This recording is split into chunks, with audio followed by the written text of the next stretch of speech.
नमस्कार, आपके साथ में हूं नलिनी पांडे और मेरे सहयोगी मयंक मेरे साथ जुड़ गए हैं। बिहार में एनडीए को बहुमत मिलती हुई नजर आ रही है। एग्जिट पोल ये बता रहा है कि बिहार में एक बार फिर से एनडीए की सरकार बनने वाली है। मयंक, कैसे ये आंकड़े बता रहे हैं और कैसे बहुमत मिलती है एनडीए को नजर आ रही है? देखिए, ये एग्जिट पोल के आंकड़े हैं, लेकिन तेजस्वी के अपने दावे हैं। पहले हम आपको एग्जिट पोल के आंकड़े बताते हैं, लेकिन इसके बावजूद तेजस्वी बेहद खुश हैं साहब, और वो ये दावा कर रहे हैं कि एग्जिट पोल फेल हो जाएगा और जीत तो आरजेडी की होगी। लेकिन पहले हम आपको आंकड़े बताते हैं। देखिए, एनडीए को जो पहला फेज आया था, अगर हम पहले फेज की बात करें तो एनडीए को पहले फेज में 60 से 70 सीटें मिलती दिखाई दे रही थी, और अगर महागठबंधन की बात करें तो 40 से 45 सीट मिलने का अनुमान था पहले फेज में। देखिए, पहले फेज में हमने देखा था कि बम्पर वोटिंग हुई, 65% तक करीब वोटिंग हुई। लेकिन जो दूसरा फेज रहा, जो दूसरे फेज में तो बिहार में ऐसा लगता है मानो वोटिंग के सारे रिकॉर्ड्स टूट गए। बिल्कुल। और बताया जा रहा है कि जितनी सीट है, कटिहार, किशनगंज, पूर्णिया, अररिया, सब जगह जो है 70 से 75% मतदान हो गया है। बिल्कुल। अब ये देखिए, बीजेपी के अगर सेकंड की बात करें पार्टी वाइज तो 74 एक्चुअल सीटें जाती हुई नजर आ रही हैं। अगर फर्स्ट फेज की बात करें तो एनडीए को 60 से 70 सीटें जाती हुई नजर आ रही हैं फर्स्ट फेज की वोटिंग में। लेकिन अगर जेडीयू की बात करें तो जेडीयू भी बीजेपी से ज्यादा सीटें लाती हुई नजर आ रही है बिहार में। देखिए, अब अगर टोटल ओवरऑल जो बात करें, ये आपने बड़ा मुद्दा उठाया है, ये सीएम जब बनने की बात होगी उसमें ये फैक्टर हालांकि बोला गया कि नीतीश कुमार ही हमारे सीएम होंगे। तो अब देखिए, अगर जेडीयू अच्छा खासा परफॉर्मेंस करती है तो फिर तो बात ही खत्म हो गई सीएम फेस को लेकर। साफ लेकिन है। तेजस्वी यादव इतने खुश किस बात को नजर आ रहे हैं? एग्जिट पोल को वो दरकिनार कर रहे हैं, वो इसकी एग्जिट 5 पोल को वजह मान है, नहीं रहे। इसकी 5 वजह है। हालांकि जो एक्चुअल नतीजे 14 तारीख को आएंगे न्यूज 18 पर सटीक आप देख पाएंगे, लेकिन तेजस्वी की खुशी का राज क्या है? पांच राज हैं।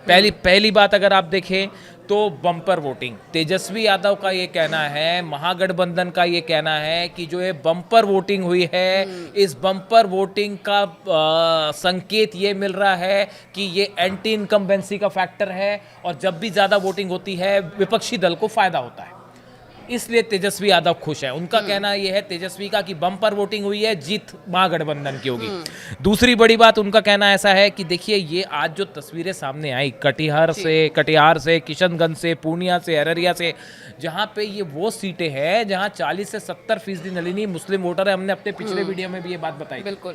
और इन इलाकों में बड़ी लंबी लंबी कतारें देखने को मिली है। मुस्लिम महिलाएं जो हैं वो लगी हुई थी, 6-6 बजे तक जो है वो सैकड़ों लोग जो है लाइन में लगे हुए थे। काफी उत्साह था, उत्साह था। तो ये जो मुस्लिम बेल्ट है, खासतौर पर सीमांचल का, इस मुस्लिम बेल्ट में ज्यादा मतदान होना तेजस्वी की खुशी का दूसरी बड़ी वजह है। उनका कहना है कि मुस्लिम वोट जो है सारे हमको पड़ गए। अभी देखिए, जो ये आंकड़े बता रहे हैं, महागठबंधन को 45 से 55 सीटें जाती हुई फर्स्ट फेज में नजर आ रही। तीसरी जो बड़ी बात निकल के आई है कि जो ये सीमांचल की सभा 24 सीटें जो सीमांचल की थी, यहाँ पर ये माना जा रहा है, जो तेजस्वी का आकलन है, महागठबंधन का जो अनुमान लगाया जा रहा है कि यहाँ पे ओवैसी जो एक बड़ा फैक्टर थे कि ओवैसी महागठबंधन के वोट काट सकते हैं, ओवैसी जो है मुस्लिम वोट बैंक में सेंध लगा देंगे, और प्रशांत किशोर भी। लेकिन तेजस्वी का ये आकलन है कि ओवैसी जो है वो मुस्लिम वोट बैंक में सेंध नहीं लगा पाए, जो महागठबंधन के खाते में गई मुस्लिम वोट महागठबंधन के पास गए, ओवैसी सेंध नहीं लगा पाए मुस्लिम वोट में, ये मानना है तेजस्वी यादव का दावा है। चौथी बात आपने खुद बता दी, प्रशांत किशोर जो आप कह रहे हैं, महागठबंधन का यह अनुमान है कि प्रशांत किशोर ने जो वोट हासिल किए हैं वो हासिल किए हैं एनडीए के वोट्स। उन्होंने एनडीए को डेंट लगाया है, बीजेपी को डेंट लगाया है। तो जो हम पिछले अपने वीडियो में बात कर रहे थे कि ना सिर्फ मुस्लिम वोटर्स पर सेंध लगाई जाएगी, हिंदू वोटर्स भी हो सकते हैं। हाँ, और ये तेजस्वी का मानना है कि प्रशांत किशोर को ये जो वोट बैंक गया है, ये एनडीए के खाते का गया है। और आखिरी जो उनके खुशी की वजह है, जो ऐसा बताया जा रहा है आरजेडी के सोर्सेज से जो बात निकल के आ रही है, देखिए, तेजस्वी ये मान के चल रहे हैं कि आखिरी दौर में आरजेडी ने जबरदस्त कमबैक किया। ऐसा आरजेडी का दावा है कि जो जीत हार का समीकरण होगा, ऐसा आरजेडी मान के चल रही है, वो अंतर बहुत ज्यादा नहीं होगा, अंतर बहुत कम होगा।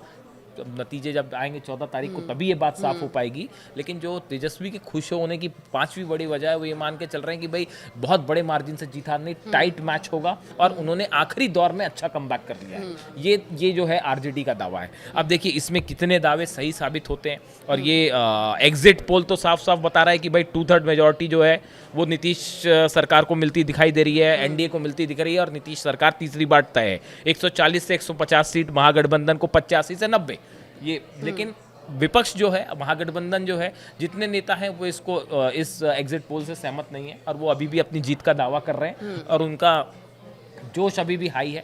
अब जैसा आपने कहा कि 14 तारीख का इंतजार करना पड़ेगा, उसके पहले तो सब अनुमान ही है। बिल्कुल कि तो किसके चेहरे पर हंसी बरकरार रहती है। बिल्कुल सही बात है। तो 14 तारीख को फिर से काउंटिंग के दिन हम आपके साथ होंगे और उस दिन फिर इस बात का हिसाब किताब लगाया जाएगा कि एग्जिट पोल का दावा कितना सच साबित होता है और बिहार में किसकी वापसी होती है। इससे जुड़ी जो भी जानकारी होगी आप तक पहुंचाएंगे। Thank you so much.